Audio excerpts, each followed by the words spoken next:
नमस्कार, मैं हूं सत्यपाल और आप देख रहे हैं CWB हिंदी न्यूज। आज 27 फरवरी 2023 दिन सोमवार। आइए सबसे पहले एक नजर डाल लेते हैं दिन भर की सुर्खियों पर। Punjab and Haryana high court jobs alert, clerk के पदों पर आई भर्ती, बताएंगे पूरी खबर। खुशखबरी, पानीपत रोहतक हाईवे पर टोल टैक्स दरों में हुई कटौती। हरियाणा SSC का बड़ा फैसला, अगले साल से ग्रुप C और ग्रुप D के लिए होगा एक ही CET एग्जाम। हरियाणा की गठबंधन सरकार से हर वर्ग दुखी, बॉक्सर विजेंद्र बोले सरकार नहीं बदली तो प्रदेश का नाश होगा, चुनाव लड़ने की जताई इच्छा। रोहतक के बाबा मस्तनाथ मठ में मेला हुआ आरंभ, 300 सालों से चली आ रही है परंपरा। 3 दिवसीय मेले में देश विदेश से पहुंच रहे हैं श्रद्धालु। हरियाणा सरकार का बड़ा फैसला, नूंह में इंटरनेट सेवा 3 दिन के लिए हुई बंद। और आज जारी होगी PM किसान की 13वीं किस्त। EKYC नहीं करवाया तो अटक सकता है पैसा। और अब खबरें विस्तार से।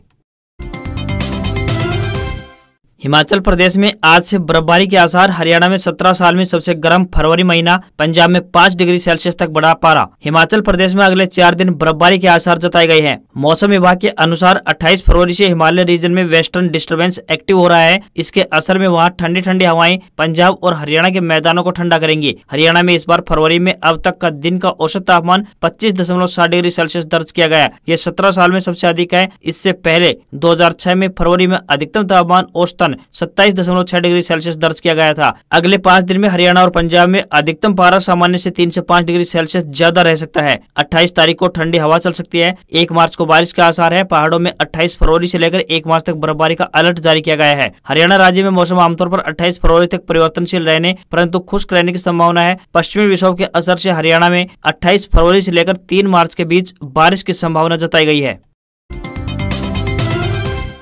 Punjab and Haryana high court jobs alert, clerk के पदों पर आई भर्ती, अभी करें आवेदन। पंजाब एंड हरियाणा हाईकोर्ट में चंडीगढ़ में क्लर्क के पदों पर भर्ती के लिए आवेदन मांगे गए हैं। यदि आप भी इन पदों पर आवेदन भेजने के इच्छुक हैं तो ऑनलाइन माध्यम से अपने आवेदन भेज सकते हैं। आपको बता दें कि यह भर्ती कॉन्ट्रैक्ट आधार पर की जाएगी। आवेदन करने की अंतिम तिथि 17 मार्च 2023 तय की गई है। इन पदों के लिए उम्मीदवार किसी भी मान्यता प्राप्त संस्थान से स्नातक पास होने चाहिए तथा कंप्यूटर में भी दक्ष होने चाहिए। न्यूनतम आयु 18 वर्ष और अधिकतम आयु 30 वर्ष निर्धारित की गई है। इन पदों के लिए उम्मीदवारों को ऑनलाइन आवेदन करने होंगे। जनरल, OBC व EWS के लिए 1000 रुपए फीस तय की गई है। वहीं SC, ST व ESM के लिए 750 रुपए और दिव्यांग जनों के लिए 750 रुपए फीस तय की गई है। उम्मीदवारों से विनम्र निवेदन है कि भर्ती के लिए आवेदन करने से पहले आधिकारिक विज्ञापन अवश्य देख लें।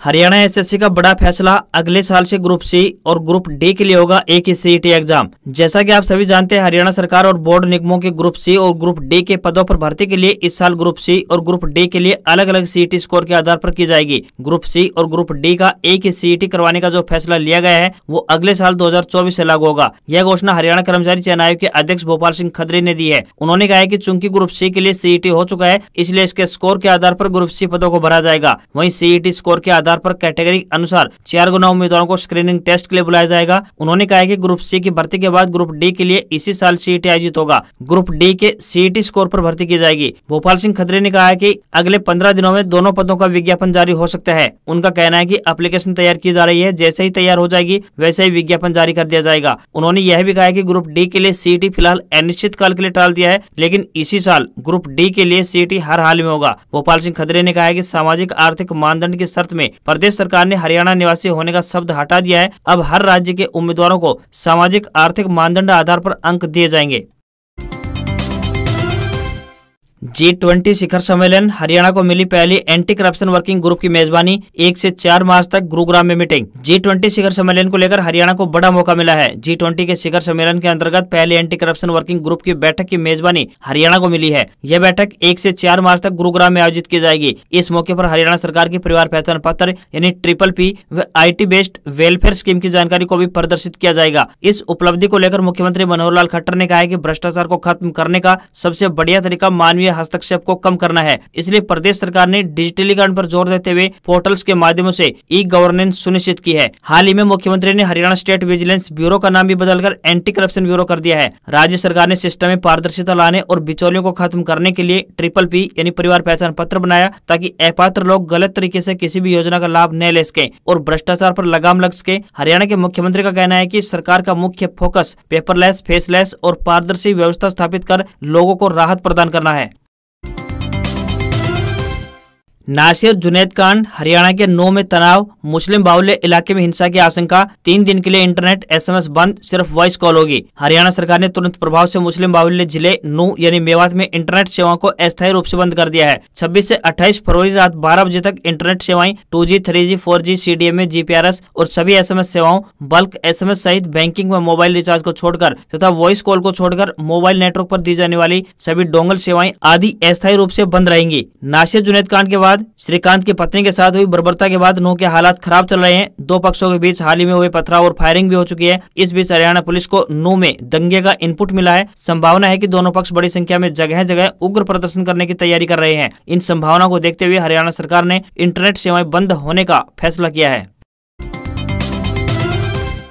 हरियाणा के दुल्हेड़ी गांव के युवाओं के मुरीद बने PM मन की बात कार्यक्रम में तारीफ, सुबह 4 बजे उठकर शहर की करते हैं सफाई। प्रधानमंत्री नरेंद्र मोदी ने अपने मासिक रेडियो कार्यक्रम मन की बात की 98वीं कड़ी में स्वच्छता कार्यक्रम से जुड़े हरियाणा के दुल्हेड़ी गांव के युवाओं का जिक्र किया। उन्होंने कहा कि स्वच्छ भारत अभियान ने हमारे देश में जन भागीदारी के मायने ही बदल दिए हैं। देश में कहीं पर भी कुछ स्वच्छता से जुड़ा हुआ होता है तो लोग इसकी जानकारी मुझ तक जरूर पहुँचाते हैं। प्रधानमंत्री ने दुल्हेड़ी गाँव के युवाओं की हौसला अफजाई करते हुए कहा कि इन युवाओं ने तय किया है कि हमें भिवानी शहर को स्वच्छता के मामले में एक मिसाल बनाना है। उन्होंने युवा स्वच्छता एवं जन सेवा समिति नाम से एक संगठन बनाया। इस समिति से जुड़े युवा सुबह 4 बजे भिवानी पहुंच जाते हैं। शहर के अलग अलग स्थलों पर ये मिलकर सफाई का अभियान चलाते हैं। ये लोग अब तक शहर के अलग अलग इलाकों से कई टन कूड़ा साफ कर चुके हैं। नरेंद्र मोदी ने कार्यक्रम में कहा कि अगर हम ठान लें तो स्वच्छ भारत में अपना बहुत बड़ा योगदान दे सकते हैं। गाँव दुल्हेड़ी के 3 युवाओं ने 3 साल पहले गाँव को साफ सुथरा बनाने का एक बीड़ा उठाया था। अब युवाओं की इस टीम में 60 से अधिक युवा जुड़ चुके हैं। युवाओं के प्रयास से गांव साफ सुथरा नजर आने लगा है। गांव के लोगों में भी स्वच्छता के प्रति जागरूकता बढ़ी है।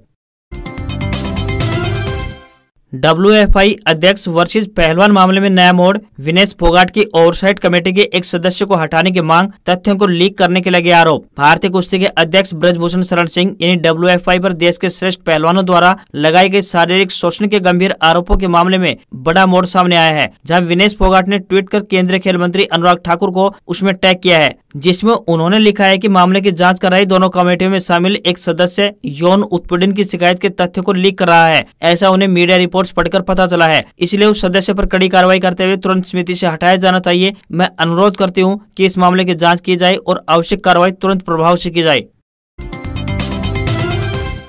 सरकार से गुहार, हरियाणा में एडवोकेट प्रोटेक्शन एक्ट लागू करने की रखी मांग, मुख्यमंत्री को लिखा पत्र। बार एसोसिएशन के पूर्व अध्यक्ष एवं अध्यक्ष न्यायिक सुधार संघर्ष समिति के प्रधान एडवोकेट LN पाराशर ने केंद्रीय गृह मंत्री अमित शाह और प्रदेश के मुख्यमंत्री मनोहर लाल खट्टर को पत्र लिखकर प्रदेश में हरियाणा एडवोकेट प्रोटेक्शन एक्ट लागू करने की मांग रखी है। एडवोकेट पाराशर का कहना है कि जनता को न्याय दिलाने में न्यायपालिका एवं जनता के बीच की कड़ी बनकर अधिवक्ता उनको न्याय दिलाने का कार्य करते हैं। ऐसे में कभी कभी किसी बड़े अपराधी के खिलाफ भी उन्हें खड़ा होना पड़ता है। कई बार देखा गया है कि रंजिशन अधिवक्ताओं पर जानलेवा हमले भी हुए हैं। अन्य प्रदेशों में तो कई वरिष्ठ अधिवक्ताओं की हत्या भी की जा चुकी है। उन्होंने कहा है कि हरियाणा में एडवोकेट प्रोटेक्शन एक्ट बनाना अत्यंत जरूरी है ताकि वकील निडर होकर अपराधियों और माफियाओं के खिलाफ कोर्ट में खड़े होकर प्रदेश की जनता को उचित न्याय दिला सकें।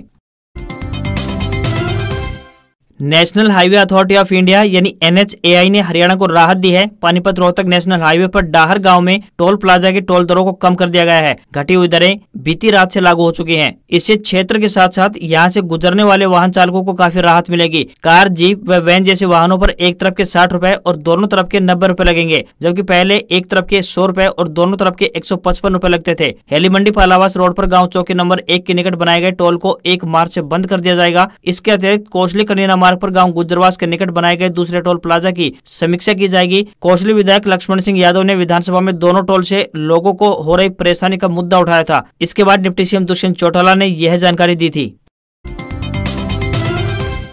हरियाणा के रोहतक में मदनलाल ढींगरा कम्युनिटी सेंटर में व्यापारी प्रतिनिधियों का राज्य स्तरीय सम्मेलन हुआ, जिसमें मुख्य अतिथि हरियाणा प्रदेश व्यापार मंडल के प्रांतीय अध्यक्ष व अखिल भारतीय व्यापार मंडल के राष्ट्रीय मुख्य महासचिव बजरंग गर्ग भी पहुंचे। उन्होंने सरकार पर भी कटाक्ष करते हुए जुबानी हमला बोला। बजरंग गर्ग ने कहा कि GDP में 30% हिस्सा होने के बावजूद भी MSME के हालात देश व प्रदेश में बहुत खस्ता है, जो देश की अर्थव्यवस्था के लिए बहुत बड़ा खतरा है, जिसके कारण देश व प्रदेश में छोटे, मध्यम व लघु उद्योग भारी तादाद में बंद हुए हैं। यहाँ तक कि हरियाणा सरकार की गलत नीतियों वजह से तो प्रदेश में काफी बड़ी संख्या में लघु उद्योग बंद हो चुके हैं और काफी लघु उद्योग नो प्रॉफिट नो लॉस में काम कर रहे हैं। उन्होंने कहा कि उद्योग बंद होने के कारण लाखों लोग बेरोजगार हुए हैं। अगर सरकार बेरोजगारों को रोजगार देना चाहती है तो एमएसएमई के नियमों को सरल करते हुए ज्यादा से ज्यादा रियायती दी जाए ताकि देश व प्रदेश में छोटे व मध्यम उद्योगों को बढ़ावा मिल सके। इससे करोड़ों बेरोजगारों को रोजगार मिल सकेगा। साथ ही बजरंग गर्ग ने कहा कि व्यापारियों के साथ दिन प्रतिदिन बढ़ती हुई ऑनलाइन धोखाधड़ी बढ़ती ही जा रही है, लेकिन सरकार इन्हें रोकने के लिए कोई भी कारगर कदम नहीं उठा पा रही है। व्यापारियों के लिए सबसे बड़ी चुनौती ऑनलाइन व्यापार है। मुख्यमंत्री कहते हैं कि पर्ची और खर्चे बंद कर दिए हैं, जबकि रिश्वत अटैचियों में भर भर कर ली जा रही है, जो पर्ची व खर्चे का मतलब ही खत्म हो जाता है। सरकार को भ्रष्टाचार पर नकेल डालने की आवश्यकता है।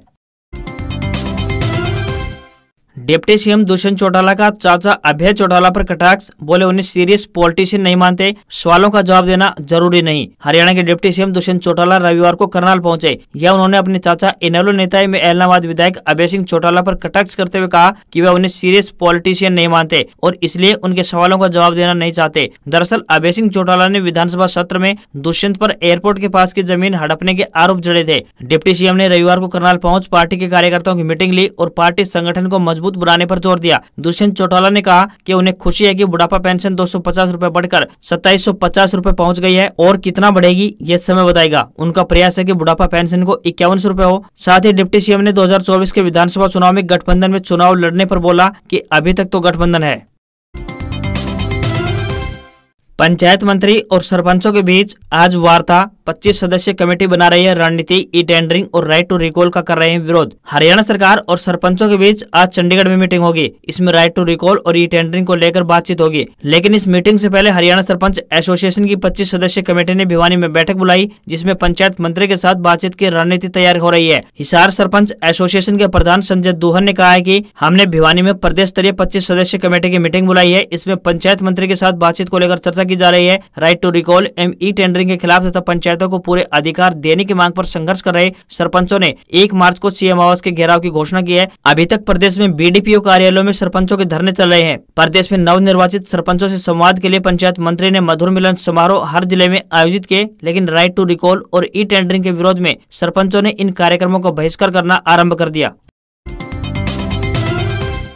IGNOU admission update. विभिन्न पाठ्यक्रमों में दाखिला लेने की अंतिम तिथि बढ़कर हुई 28 फरवरी। शिक्षा मंत्रालय भारत सरकार द्वारा इंदिरा गांधी राष्ट्रीय मुक्त विश्वविद्यालय में विभिन्न पाठ्यक्रमों में दाखिले की अंतिम तिथि बढ़ाकर 28 फरवरी 2023 कर दी गई है। नौकरी करने वाले व्यक्ति, ग्रामीण दूर दराज क्षेत्रों में रह रहे लोग, बीच में पढ़ाई छोड़ चुके लोग, महिलाएं, लड़कियां और जिन विद्यार्थियों को मेरिट के चलते किसी कॉलेज में दाखिला नहीं मिला, ऐसे लोग इग्नू के विभिन्न पाठ्यक्रमों में दाखिला ले सकते हैं। विश्वविद्यालय के ऑनलाइन पोर्टल से दाखिले के लिए आवेदन किया जा सकता है। जानकारी के अनुसार सभी पाठ्यक्रमों के लिए आवेदन की अंतिम तिथि 28 फरवरी 2023 तय की गई है। विश्वविद्यालय के ऑनलाइन प्रवेश पोर्टल के दाखिले के लिए आवेदन किया जा सकता है। इग्नू में दाखिला लेने के लिए अधिकतम आयु की कोई सीमा तय नहीं की गई है। छात्र स्नातक डिग्री कोर्स के अलावा स्नातकोत्तर, पीजी, डिप्लोमा एवं सर्टिफिकेट कार्यक्रम में दाखिला ले सकते हैं। इग्नू SC व ST विद्यार्थियों के लिए BA व BSc और BCom में निःशुल्क यानी फ्री दाखिले की सुविधा प्रदान करता है। उन्हें केवल रजिस्ट्रेशन फीस का भुगतान करना होगा।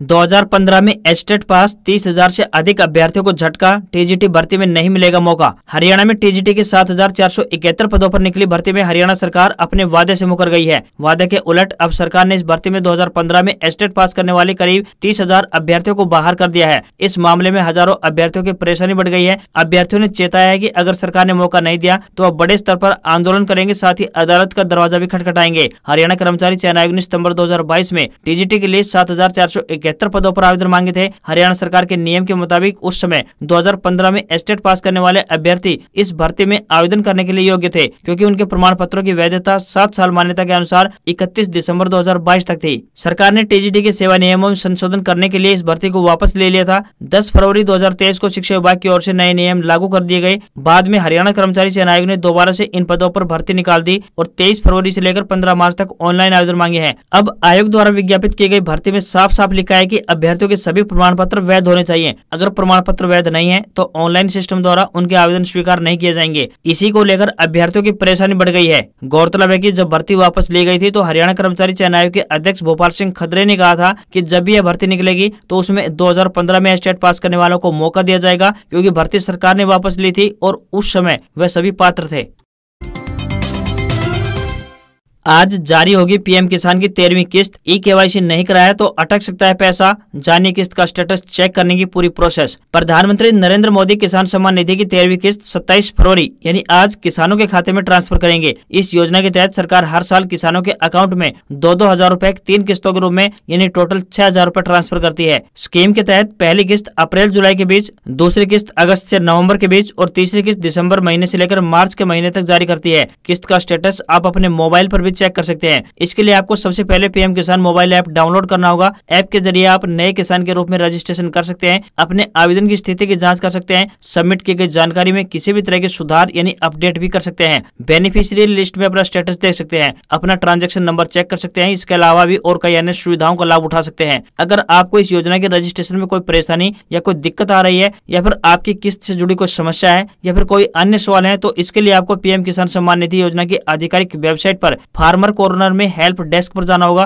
किसानों को ई-केवाईसी की प्रोसेस भी पूरी करनी होगी। इसके लिए पीएम किसान की ऑफिशियल वेबसाइट यानी pmkisan.gov.in पर जाना होगा और ई-केवाईसी का विकल्प चुनना होगा। आज खबरों में बस इतना ही। देखते रहिए CWB हिंदी न्यूज। नमस्कार। साथ ही देश दुनिया से जुड़ी हुई अन्य खबरों से अपडेट रहने के लिए हमारे दूसरे चैनल यानी CWB हेडलाइंस को अवश्य ज्वाइन करें। नमस्कार।